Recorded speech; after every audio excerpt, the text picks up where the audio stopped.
तर भारताने पाकिस्तानवरती मिसाईल हल्ला केला, ऑपरेशन सिंदूर यशस्वीरित्या राबवण्यात आला आणि त्यानंतर अत्यंत महत्त्वाची ही पत्रकार परिषद होते आहे। या पत्रकार परिषदेकडे संपूर्ण जगाचं लक्ष उत्कंठा शिगेला पोहोचलंय। हे ऑपरेशन नेमकं कसं राबवण्यात आलं, कसं नियोजन करण्यात आलं, कशा प्रकारची यंत्रणा काम करण्यात आली, त्या संदर्भात या पत्रकार परिषदेमध्ये संपूर्ण माहिती दिली जाणार आहे। परराष्ट्र सचिव विक्रम मेस्त्री या संदर्भात माहिती देणार आहेत। भारतीय लष्करांची ही संयुक्तरित्या पत्रकार परिषद आहे। या पत्रकार परिषदेमध्ये काही व्हिडिओ सुद्धा दाखवले जाणार आहेत, ज्या व्हिडिओच्या माध्यमातून नेमकी कुठली सत्यता बाहेर येते, कुठले खुलासे होतात हे पाहणं महत्त्वाचं आहे। भारतीय लष्करांची संयुक्तरित्या पत्रकार परिषद थोड्याच वेळात होणार आहे। ऑपरेशन सिंदूर यशस्वीरित्या राबवणार ही दृश्य आपण पाहतोय। खरं तर 2001 मध्ये पार्लिमेंट अटॅक झालं।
नमस्कार। इस ब्रीफिंग में शामिल होने के लिए आप सभी का धन्यवाद।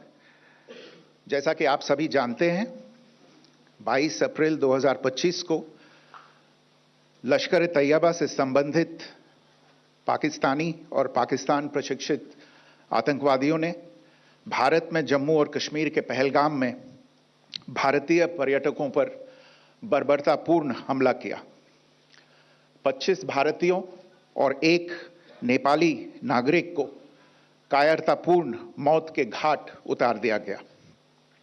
मुंबई के 26 नवंबर 2008 के हमलों के बाद यह भारत में हुई किसी आतंकवादी हमले में मारे गए आम नागरिकों की संख्या की दृष्टि से सबसे गंभीर घटना है। पहलगाम का हमला अत्यधिक बर्बरतापूर्ण था, जिसमें वहां मौजूद लोगों को करीब से और उनके परिवारों के सामने सिर पर गोली मारी गई। हत्या के इस तरीके से परिवार के सदस्यों को जानबूझकर आघात पहुंचाया गया। साथ ही उन्हें यह नसीहत भी दी गई कि वे वापस जाकर इस संदेश को पहुंचा दें। यह हमला स्पष्ट रूप से जम्मू और कश्मीर में बहाल हो रही सामान्य स्थिति को बाधित करने के उद्देश्य से किया गया था। चूंकि पर्यटन फिर से अर्थव्यवस्था का मुख्य आधार बन रहा था, इस हमले का मुख्य उद्देश्य इसे प्रतिकूल रूप से प्रभावित करना था। पिछले वर्ष आप सभी जानते हैं 2.25 करोड़ से अधिक पर्यटक कश्मीर आए थे। इस हमले का मुख्य उद्देश्य इसलिए संभवतः यह था कि इस संघ राज्य क्षेत्र में विकास और प्रगति को नुकसान पहुंचाकर इसे पिछड़ा बनाए रखा जाए और पाकिस्तान से लगातार होने वाले सीमा पार आतंकवाद के लिए उपजाऊ जमीन बनाने में सहायता की जाए। हमले का यह तरीका जम्मू और कश्मीर और शेष राष्ट्र दोनों में सांप्रदायिक दंगे भड़काने के उद्देश्य से भी प्रेरित था। इसका श्रेय सरकार और भारत के सभी नागरिकों को दिया जाना चाहिए कि इन प्रयासों को विफल कर दिया गया। एक समूह ने खुद को रेजिस्टेंस फ्रंट टीआरएफ कहते हुए इस हमले की जिम्मेदारी ली है। यह समूह संयुक्त राष्ट्र द्वारा प्रतिबंधित पाकिस्तानी आतंकवादी समूह लश्कर ए तैयबा से जुड़ा हुआ है। यह उल्लेखनीय है कि भारत ने मई और नवंबर 2024 में संयुक्त राष्ट्र की 1267 कमेटी की सैंक्शंस मॉनिटरिंग टीम को अर्धवार्षिक रिपोर्ट प्रस्तुत की थी, जिसमें टीआरएफ के बारे में साफ इनपुट दिए गए थे। इससे पाकिस्तान स्थित आतंकवादी समूहों के लिए कवर के रूप में टीआरएफ की भूमिका सामने आई थी। इससे पहले भी दिसंबर 2023 में भारत ने इस टीम को लश्कर ए तैयबा और जैश ए मोहम्मद के बारे में सूचित किया था, जो टीआरएफ जैसे छोटे आतंकवादी समूहों के माध्यम से अपनी गतिविधियों को संचालित कर रहे हैं। इस संबंध में 25 अप्रैल को यूएन सिक्योरिटी काउंसिल प्रेस वक्तव्य में टीआरएफ के संदर्भ को हटाने के लिए पाकिस्तान के दबाव पर भी ध्यान दिया जाना चाहिए। पहलगाम आतंकवादी हमले की जांच से पाकिस्तान के साथ आतंकवादियों के संपर्क उजागर हुए हैं। रेजिस्टेंस फ्रंट द्वारा किए गए दावे और लश्कर ए तैयबा से ज्ञात सोशल मीडिया हैंडल द्वारा इसको रीपोस्ट किया जाना इसकी पुष्टि करता है। चश्मदीद गवाहों और विभिन्न जांच एजेंसियों को उपलब्ध अन्य सूचनाओं के आधार पर हमलावरों की पहचान भी हुई है। हमारी इंटेलिजेंस ने इस टीम के योजनाकारों और उनके समर्थकों की जानकारी जुटाई है। इस हमले की रूपरेखा भारत में सीमा पार आतंकवाद को अंजाम देने के पाकिस्तान के लंबे ट्रैक रिकॉर्ड से भी जुड़ी हुई है, जिसके लिखित और स्पष्ट दस्तावेज उपलब्ध हैं। पाकिस्तान दुनिया भर में आतंकवादियों के लिए एक शरण स्थल के रूप में पहचान बना चुका है। यहां अंतर्राष्ट्रीय स्तर पर प्रतिबंधित आतंकवादी सजा पाने से बचे रहते हैं। इसके अलावा पाकिस्तान ने इस मुद्दे पर विश्व और फाइनेंशियल एक्शन टास्क फोर्स जैसे अंतर्राष्ट्रीय मंचों को जानबूझकर गुमराह करने के लिए भी जाना जाता है। साजिद मीर का मामला, जिसमें इस आतंकवादी को पाकिस्तान ने मृत घोषित कर दिया था और फिर अंतर्राष्ट्रीय दबाव के परिणाम स्वरूप वो जीवित पाया गया, इसका सबसे स्पष्ट उदाहरण है।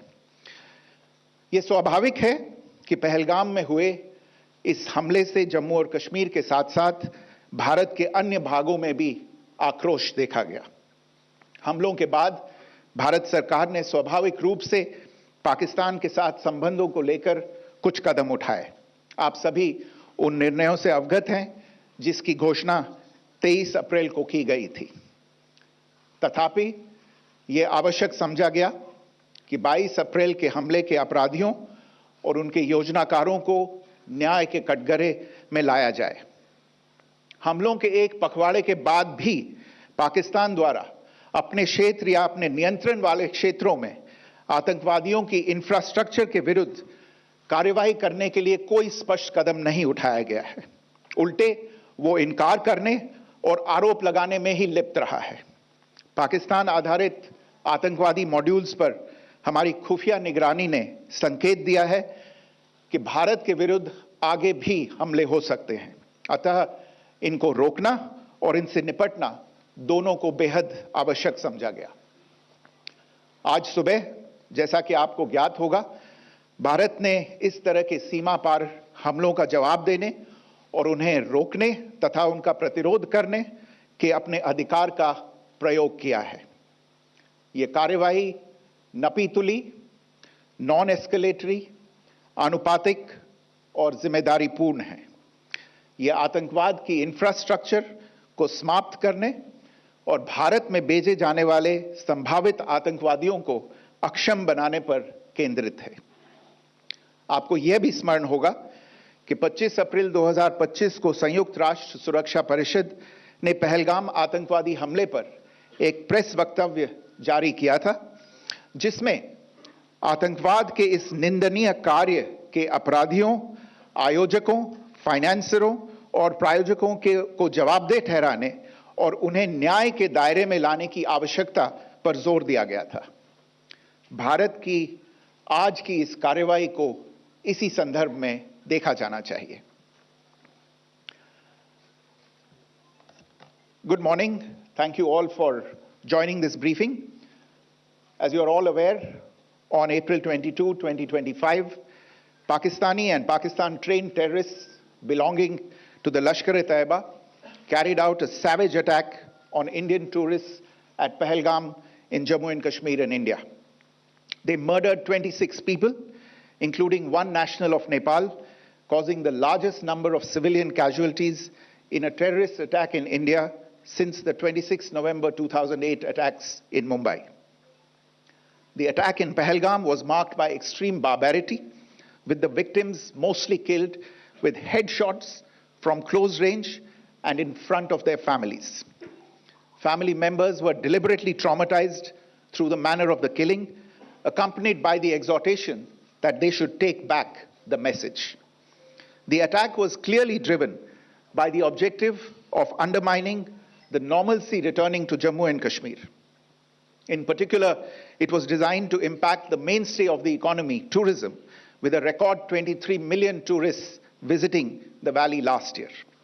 The calculation, presumably, was that harming growth and development in the Union Territory would help keep it backward and create fertile ground for continued cross-border terrorism from Pakistan. The manner of the attack was also driven by an objective of provoking communal discord, both in Jammu and Kashmir and the rest of the nation. It is to the credit of the government and the people of India that these designs were foiled. A group calling itself the Resistance Front has claimed responsibility for the attack. This group is a front for the UN-proscribed Pakistani terrorist group Lashkar-e-Taiba. It is notable that India had given inputs about the TRF in the half-yearly report to the monitoring team of the UN's 1267 Sanctions Committee in May and November 2024, bringing out its role as a cover for Pakistan-based terrorist groups. Earlier too, in December 2023, India had informed the monitoring team about Lashkar and Jaish-e-Mohammed operating through small terror groups such as the TRF. Pakistan's pressure to remove references to TRF in the April 25 UN Security Council press statement is notable in this regard. Investigations into the Pahalgam terror attack have brought out the communication notes of terrorists in and to Pakistan. The claims made by the Resistance Front and their reposting by known social media handles of the Lashkar-e-Taiba speak for themselves. Identification of the attackers based on eyewitness accounts as well as other information available to law enforcement agencies has also progressed. Our intelligence has developed an accurate picture of the planners and backers of this team. The features of this attack also tie in with Pakistan's long track record of perpetrating cross-border terror in India, which is well documented and beyond question. Pakistan also has a well-deserved reputation as a haven for terrorists from around the world, with internationally proscribed terrorists enjoying impunity there. In addition, Pakistan has been known to willfully mislead the world and international forums, such as the Financial Action Task Force, on this issue. The Sajid Mir case, in which this terrorist was declared dead and then, in response to international pressure, brought back to life, found alive and arrested, is the most glaring example. The latest attack in Pahalgam has understandably generated deep anger in Jammu and Kashmir and in other parts of India. Following the attacks, the government of India naturally responded with a set of initial measures relating to our engagement with Pakistan. You're all aware of the decisions that were announced on the 23rd of April. However, it was deemed essential that the perpetrators and planners of the 22nd April attack be brought to justice.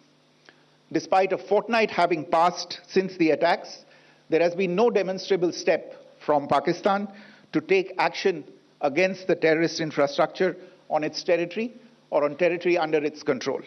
Instead, all it has indulged in are denials and allegations. Our intelligence monitoring of Pakistan-based terrorist modules indicated that further attacks against India were impending. There was thus a compulsion both to deter and to preempt. Earlier this morning, as you would be aware, India exercised its right to respond and preempt as well as deter more such cross-border attacks. These actions were measured, non-escalatory, proportionate, and responsible. They focused on dismantling the terrorist infrastructure and disabling terrorists likely to be sent across to India. You would also recall that the Security Council on 25th April 2025 had issued a press statement on the Pahalgam terror attack, underlining, and I quote, the need to hold perpetrators, organizers, financiers, and sponsors of this reprehensible act of terrorism accountable and bring them to justice, unquote. India's latest actions should be seen in this context. Joining me for this briefing on our actions earlier this morning are Colonel Sophia Qureshi and Wing Commander Vyomika Singh. I will request them to share some details regarding Operation Sindoor with all of you.